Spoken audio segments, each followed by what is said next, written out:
Most entrepreneurs think that they need more time, more people, more systems, more money. But the truth is you don't need more. You actually need less and less complexity, right? You need fewer unnecessary steps, fewer things to log into, and a clearer path forward. And that's exactly what I'm going to dive in today. I want to welcome everyone to the very, very first Libby DeLucien Podcast. We are doing a rebrand. So what is the Libby DeLucien Podcast? It is Libby DeLucien Podcast, one layer deep. It's about business, family, and life. How do we fully integrate it? And it's going to be unfiltered. Yay. Why am I doing this? Well, I'm doing this because I wrote a book, and we want to dive into what are some of the things, the frameworks that I use to build multiple businesses with and have a great family, great marriage, and great personal life. And how did I do this? So many entrepreneurs want to grow and scale businesses, not just one, multiple. Like we have an idea a minute racing through our heads. So again, I want to welcome everyone. I just want to give a clear upfront expectation that this is not going to just be a business podcast. It's not going to be the typical business podcast. We're going to go beyond the surface, and we're really going to look at stripping back the noise, stripping back the layers, and getting to the root of what actually moves the needle forward in life and business. Why? Because we all know that there is little to no separation between business and life if you're an entrepreneur. It is oddly commingled. It looks ugly at times. Sometimes it looks great. You're in different seasons. Like sometimes a business needs you to just work 100 hours, and sometimes you can take a vacation to Cancun for a week and not have to answer your phone. And that's okay. But we're going to get into stripping the things back and really diving into what moves that needle forward. So again, I want to introduce you to the new podcast. And we're going to talk about in this episode, the one layer deep framework and how it's going to help you, the business owner, simplify, scale, and systematize everything, business, life, marriage. And you can say, oh my God, I don't want to systematize my marriage. Systematizing your life will create so much freedom and bring down the chaos, guys. How many of you are tired of living in chaos? I lived in chaos for so many years. It's because I made it too complicated. Like if it's too hard to maintain the system, then the system is broken. And so we could be causing the chaos in our business. We could be the bottleneck. We are the bottleneck. I'm going to take the could out. I am the bottleneck. I learned this. And, when did I learn I was the bottleneck? Actually, I learned it. I think you're different phases. You're always going to be the bottleneck, and you have to learn how to keep stepping back and back and back and back. And, I learned it in my cleaning company. I learned it in the software companies. I learned it as a mom. I learned it as a parent. So there are bottlenecks that we're causing. And how do we notice that?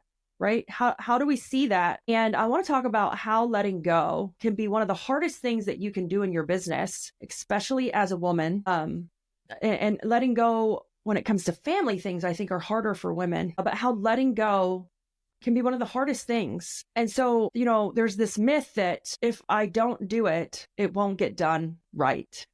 If I don't do it, it's not going to get done right. That was me years ago, and we were stuck. We couldn't grow. I was frustrated. It was chaos. I had to answer every question that came in from every employee and every customer. And it just sucked. It just sucked. And, then there's the other myth that I had to break free. And that myth was, as the parent, hey, like I had to cook every dinner. I didn't need help in my house because then it was, how was I perceived? Like, this is how I was raised. I'm the woman. I'm supposed to do these things. Now, that was my problem. My husband wasn't saying that. That was my problem in my mind, because it was like that stamp that you grow up with, and society tells you that you're supposed to do the laundry. You're the mom. Like you're supposed to cook dinner. And I want to break that myth as well.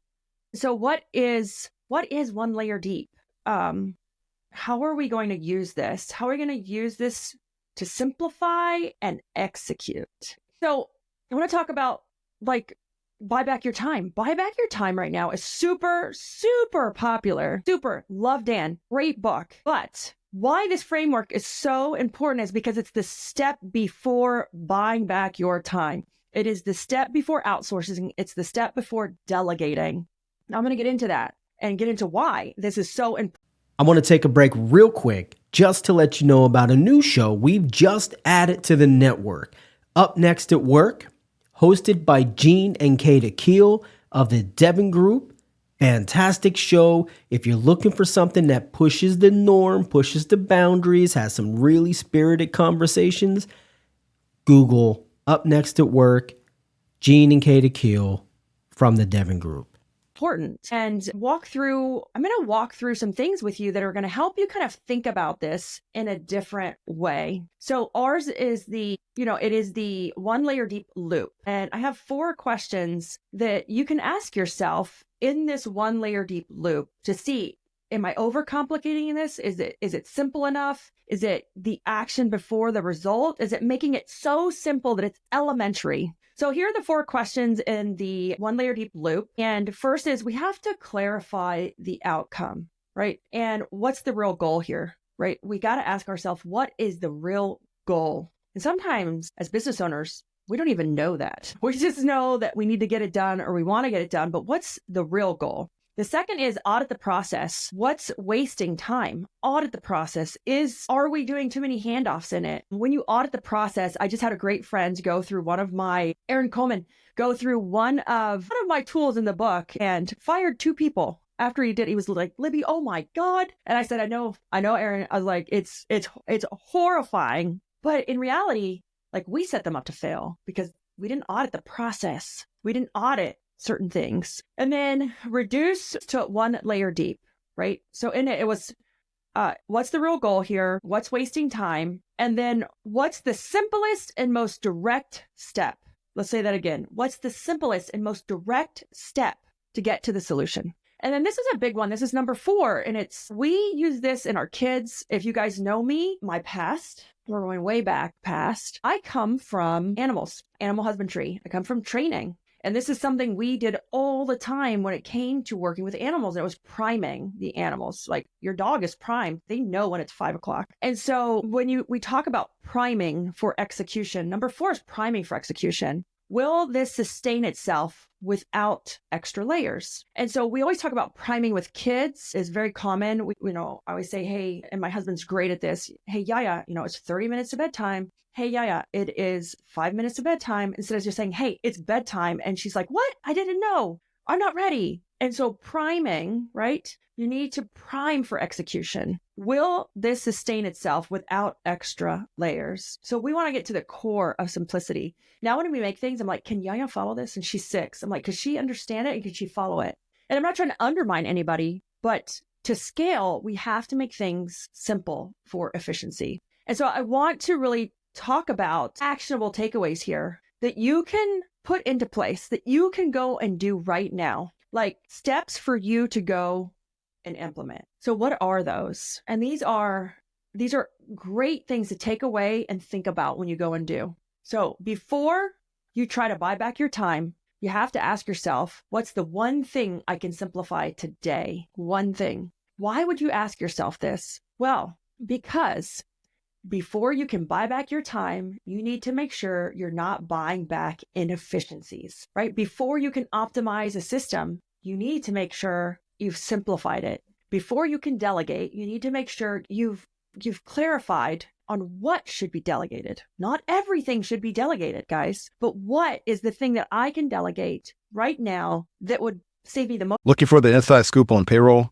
Whether you're a payroll pro or just curious about your paycheck, we've got 2 podcasts you cannot miss. It's about payroll delivers the latest trends for payroll pros, and it's about your paycheck is here for employees, breaking down pay and rights in simple terms.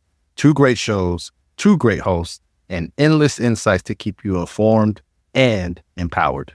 Subscribe now and elevate your payroll knowledge. Brought to you by Work Defined, where payroll meets people. Time and make me the most money. And before you can execute, you need to make sure, or you need to ensure that the decision is primed for success. What does success look like? What does it look like? So many people, and I've seen my husband do this too, and he's learned it, is that when we make a process, we're making a process to fix something broken. And so we're just maintaining status quo. What does that mean? That means our process is allowing the mistake to happen and be reactive to just fixing it. But when we go in to make a process or make something to automate, to delegate, are we allowing it to, one, get broken and be in a reactive state versus creating a process so that, one, that issue doesn't happen again, but it also has the goal in mind, the outcome is in mind, the end.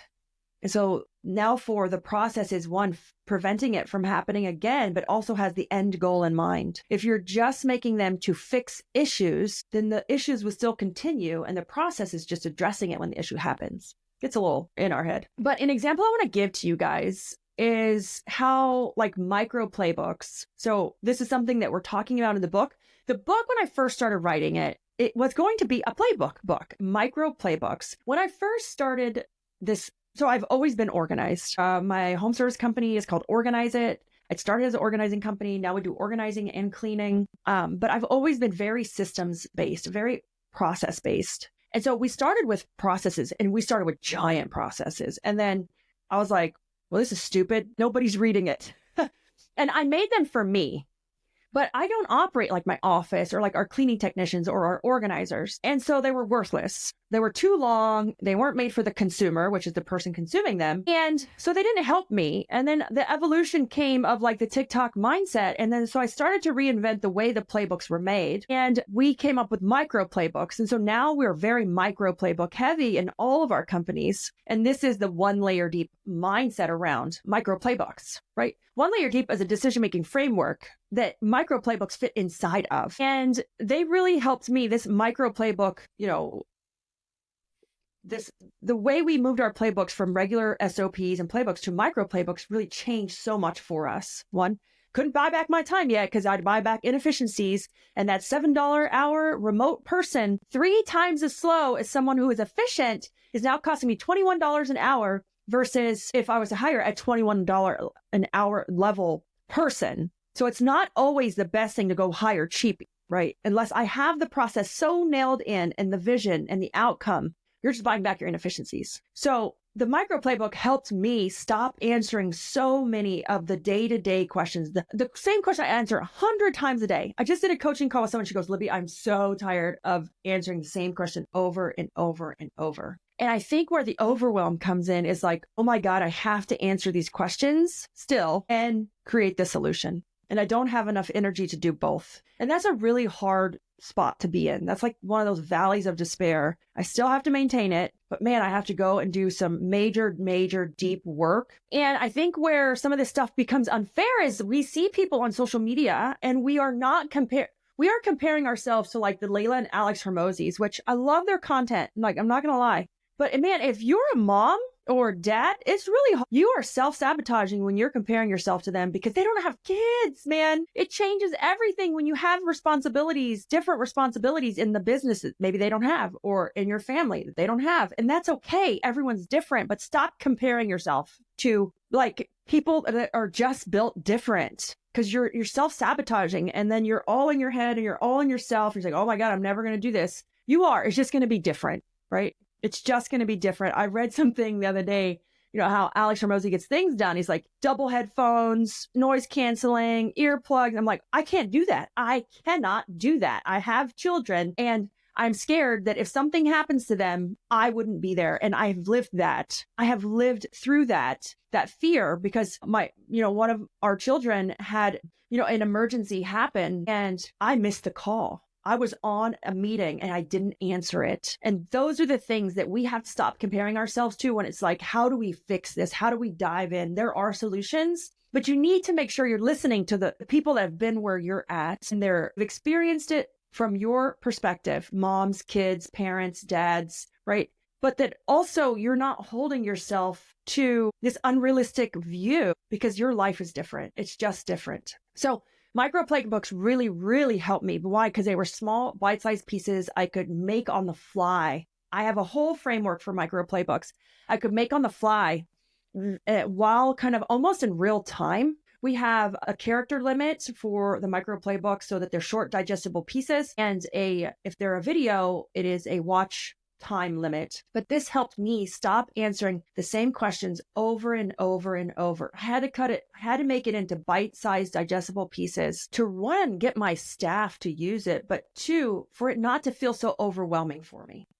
kind of that's my journey of like what helped me. And, that's only one step because we got to make them. And then there's the whole other section. And this is in the book too. Like, where do we house them? How do we organize it? How do we get in front of our people? And if this was 2023, I would say, hey, are people following your playbooks? Well, the world has changed and this is 2025. I don't give a crap who's following my playbook or reading it. I care. Am I now delivering those great playbooks using AI and technology to them in real time without them even asking for them? Like, that's where we're going with this. And so, what's the challenge? Well, my challenge to you is you're going to have to sit down and really find what's one area of your business, what's one task I could do to help cut down just one step, and implement one thing this week. Like, what's something I could do? What's a step that is worthless? Like, hey, what did I make and nobody's following it?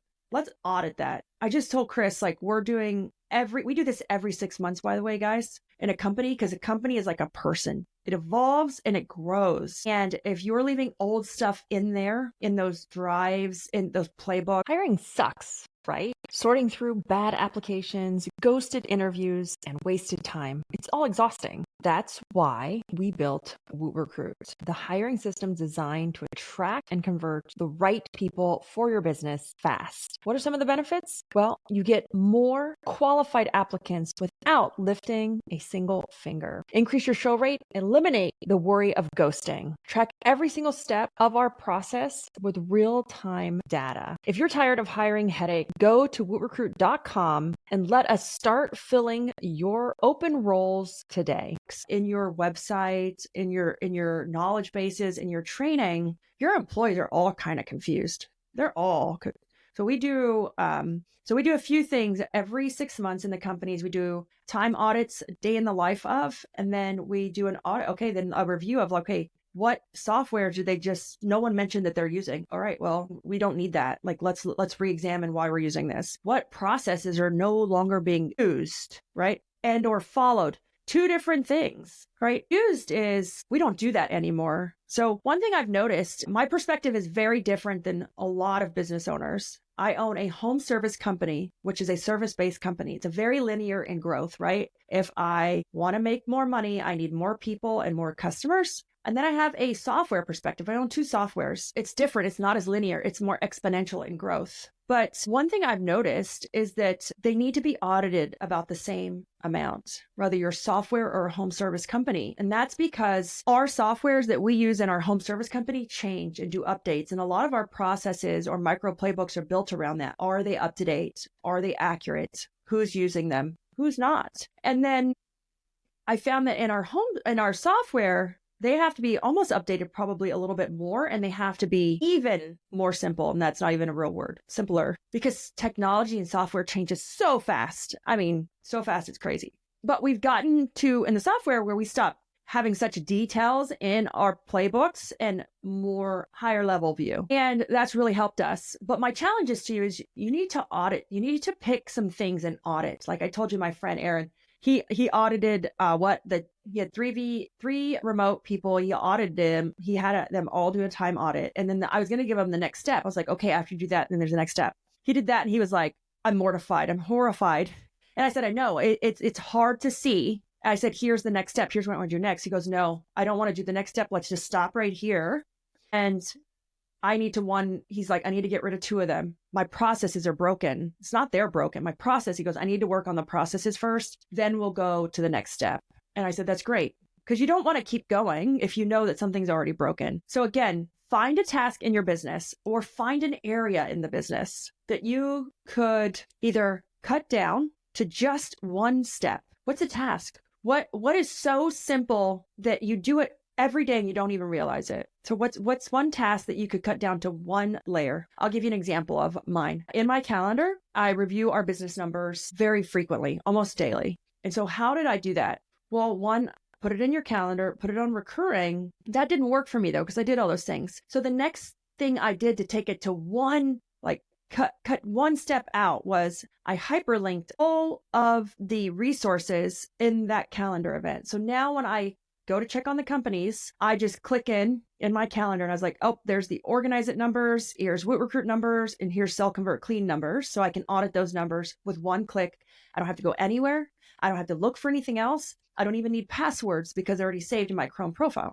But I cut out the step of like, oh gosh, now I have to go over to Stripe. And each this is a whole nother problem I have, but we'll fix that later. Each company runs in different reporting softwares. I'm like, so, they're all in different things, but hyperlinking them within my calendar, I was able to cut out a step. And it's one layer to get to the solution, one layer to get to where I was trying to go. So, as far as what you can expect for this podcast. So this podcast, we're going to dive into a lot of frameworks. We're going to dive into having a guest. So you're going to see a little bit of me, a little bit of teaching, a little bit of storytelling, a little bit of guest, and Q&A. We want to do some live Q&A because we know that this is a super hard thing to do. Running a business and having a great family is not easy. It's not easy. But it can be done. It can be done. There's one of those statements that for the longest time, it confused me. It's like, more is less.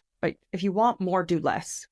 And it's not like, it doesn't mean do less actual work necessarily. It's like, if I want more, I have to do less. I have to have less. One of the biggest bottlenecks for me and Organize It, when we tried to break $1 million in the cleaning company, was I created too many layers of complexity. I had too many things to log into. I wanted you to ask yourself, how many tabs does your office staff have to open on their browsers to run the day, right? What's the goal? Well, if you have to have 6 or 8 tabs open, that's too many tabs. How can I minimize this? And this even comes down to software or groups that you're in, or when we say groups, like mastermind groups, learning groups, courses, overcommitting to things, it all takes up time. All softwares, logins. I was on a call the other day with our media team with the accountant. And they're like, oh, blah, blah, blah, gave you a login for, we filed for some sort of tax credit. We qualified for R&D. So if you're a software owner, there's R&D tax credits that are great.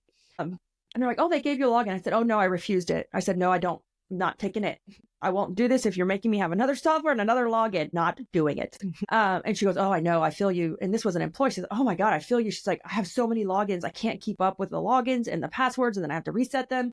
And then yeah. And so I hope this hit home for you and what we're going to do and why I'm changing it. And the reason I'm changing it is because it was Fearlessness. We did 47 episodes as Fearlessness, 47 weeks, 47 episodes. It was great. I love all my guests, but I wanted to challenge myself because to host the podcast more around my voice and my vision, the book, the frameworks, the lessons, I had to have another level of transparency, another level of me planning and prepping and storytelling and sharing. And then, yes, we're going to have guests and we're going to do Q&A so we can answer your questions. But it took another level of me that I was like, oh, I didn't want to do it. And I only didn't want to do it because it was work. It was harder. So I'm super excited for what this podcast has to offer, what we're doing, the guests that we're going to bring. So if I ask you to be a guest, we're going deep. We're going deep on the lessons, the stories, the struggles, the pains, right? So that we can share with others. I don't want surface level. I don't want just conversational. I want meaningful conversation, meaningful interaction so that we can all get to the ultimate goal. So if today's episode hit home, I want to make sure that you share it with another entrepreneur or spouse of an entrepreneur. I'm married to an introvert. He helps run one of the companies. He's phenomenal. And a lot of us do this. We work with our spouses. We want to work with our spouses. We love working with them or we hate. I mean, I've been on both sides, but share it with an entrepreneur or an intrapreneur who just might need to hear this. And make sure, because we're going to do some Q&A, make sure that if you have questions, you get them to us. Drop them to us in social media, in YouTube, PM them to me, DM them to me, and we'll make sure that we get your questions answered. So again, I want to make sure you subscribe, you like, you share, and I am super excited for the One Layer Deep book to drop. I will be having a pre-purchase link. I will be also building a launch team. So if you want to be part of this launch of One Layer Deep and the movement that you're going to be a part of, just let me know and I can send you an invite to that launch team to help spread the word to any other entrepreneur that's living in chaos, that's struggling, that just wants to simplify, but you don't know how because your brain naturally overcomplicates everything. Or if you're just struggling letting go, it's our baby. That business is our baby. We birthed it and we raised it and we love it, but we're also fucking suffocating it to no end. It's like, I don't know, I'm going on a tangent now. I don't know if you've ever seen a Couples Retreat, the comedy. It's a hilarious movie, but there's a part in the movie and it's called where they're in that therapy, and the couples therapy is like the puppy sudden death syndrome, where you love it so much that you're smothering it, that you're freaking killing it because you are literally hugging it to death. And I feel like that is what most of us are doing to our business. When we let go, when we take the time to say, hey, how do we simplify things? How do we empower our team? Things just take off. By you doing that, smothering that business, that puppy sudden puppy death syndrome, you're also undermining your team, undermining your staff, and they probably have so much skill and ability that the business might actually be better off with you letting go a little bit, letting go, stepping out and doing that owner role of that, creating connections, that visionary, big relationships, culture, vision, and future forecasting is what we're supposed to be doing as a business owner. So love this topic. I am so passionate about it. If you like, share, follow. And if there's a topic that you're struggling in with business, let us know what it is so that we can help find the right resource, guest, or framework that we use in our business to help you grow and scale. One of the other exciting parts about this is we're getting ready to give everything away to everybody, all of our processes, all of our frameworks. How did we do this? How did I build 3 businesses in 6 years? And I have a 6-year-old. So please don't give me an excuse that, oh, my kids, or, oh, I don't have time. I built 3 in 6 years to over $1 million each.